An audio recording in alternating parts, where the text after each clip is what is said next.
নমস্কার বন্ধুরা, সবাই কেমন আছেন? আজকে চলে এসেছি আরও একটা নতুন ব্লগ নিয়ে। তবে আজকে কোনো রান্নার ব্লগ নয়। ভিডিও দেখে নিশ্চয়ই বুঝতে পারছেন আজকে একটা জন্মদিন বাড়িতে এসেছি। আমার ননদের মেয়ের জন্ম, ওরই বার্থডে পার্টিতে আজকে আমাদের সবার নিমন্ত্রণ। আজকের এই বার্থডে পার্টিটা আমরা কিরমভাবে কাটালাম সেটাই আপনাদের সবার সাথে একটু শেয়ার করব। ওরা একটা ইনভিটেশন কার্ড পাঠিয়েছিল, আর সেই কার্ডটাতে লেখা ছিল দুপুর 2টোতে বারবিকিউ নেশনে যেতে হবে। আমরা সেই মতন টাইম ম্যানেজ করে বেরিয়ে পড়লাম। মোটামুটি 1 থেকে 1.5 ঘন্টার মতন সময় লাগবে। আর এখানে রাস্তায় যেতে যেতে দক্ষিণেশ্বরের মন্দিরটা দেখতে পেলাম। কি ভালো লাগছে না দূর থেকে দেখতে, পাশে গঙ্গা মন্দির। আর এখানে আমরা মোটামুটি রাস্তাটা আজকে ফাঁকাই ছিল, তাই খুব আগেই আজকে চলে এসেছি। আর এখানে দেখছি এসে হ্যাপি বার্থডে বলে পুরো এখানে সিট বুক করা আছে। আর আমরা এখানে ওপরে এসে গেছি, আর ওরা এখন নিচে থেকে আর ওপরে বেলুন দিয়ে খুব সুন্দর করে ডেকোরেশন করা আছে। ওদিকে দূরে দুজন ছেলে গান গাইছে, বেশ ভালো গান গাইছে।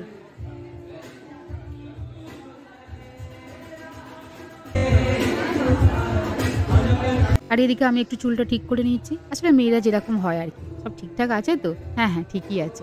আর বলতে বলতেই ওদিকেও ননদরা এসে গেছে। আমাদের সাথে এদিকে কথা বলে ওদিকে গিয়ে টেনশন করছে এখনো ওরা অ্যারেঞ্জমেন্ট করেনি কেন।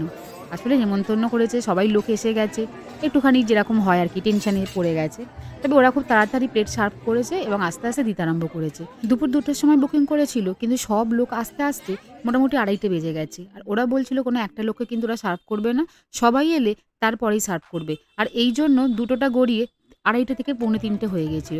আর এদিকে আমাদের সত্যি খুব খিদে পেয়ে গেছে, তাই ওদেরকে বলা হলো যে আপনারা যারা এসছে তাদেরকে আগে সার্ভ করে, আর যারা পরে আসবে তাদেরকে তখন দেবে। এটা বলার কিছুক্ষণের মধ্যেই ওরা যত তাড়াতাড়ি পারলো একটু সার্ভ করে দিল।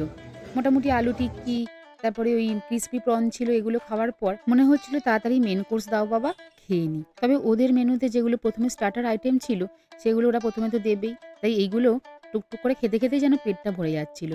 এটা মনে ছিল মটন শিক কাবাব, যেটা খেতে মোটামুটি খারাপ নয়, ভালোই ছিল। তবে এই ড্রিঙ্কসটা সত্যি খুব ভালো ছিল, এটা খুব হজম করে যাচ্ছিল।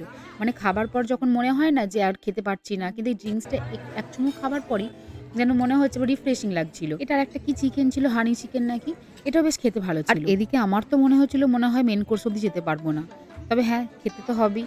ওদিকে ননদেরও খুব খিদে পেয়ে গেছিলো দিদি ভাইয়ের, আর সেও আরম্ভ করে দিয়েছিল।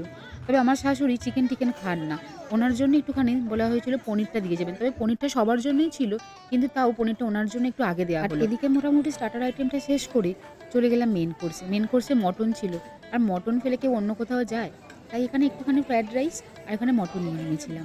সবাই ওখানে মোটামুটি স্টার্টার শেষ করার পর মেন কোর্সে ঢুকে গেছিল।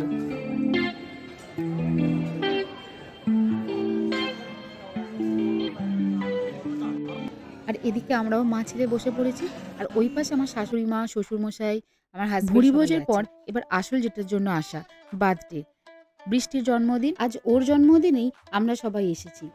আমার যখন বিয়ে হয় 2013 সাল, আজ থেকে 10 বছর আগে, তখন ও কত ছোট, দুটো দুপাশে ঝুঁটি বেঁধে আমার সামনে এসে ফটো তুলছিল। আর আজকে দেখুন কত বড় হয়ে গেছে। ভালো থাকিস, সুস্থ থাকিস। আর আপনাদের এই ভিডিওটা কেমন লাগলো নিশ্চয়ই জানাবেন। দেখা হচ্ছে নেক্সট ভিডিও।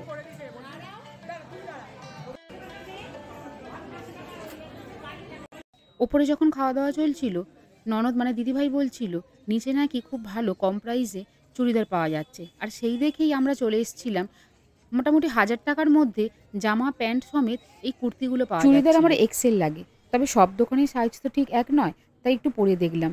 এইটা একটু বড্ড টাইট লাগছে, এটা এক্সেল কিন্তু তাও টাইট, আর এটাও এক্সেল, এটা আবার ঢোলা ঢালা। শেষমেশ এই দুটো চুড়িদার পছন্দ করে নিয়ে নিলাম। এই কুর্তি দুটো আজকে নিয়ে নিয়েছি, খাওয়াও হলো, কেনাও হলো, ব্যাস দিনটা সত্যি খুব ভালো কাটলো।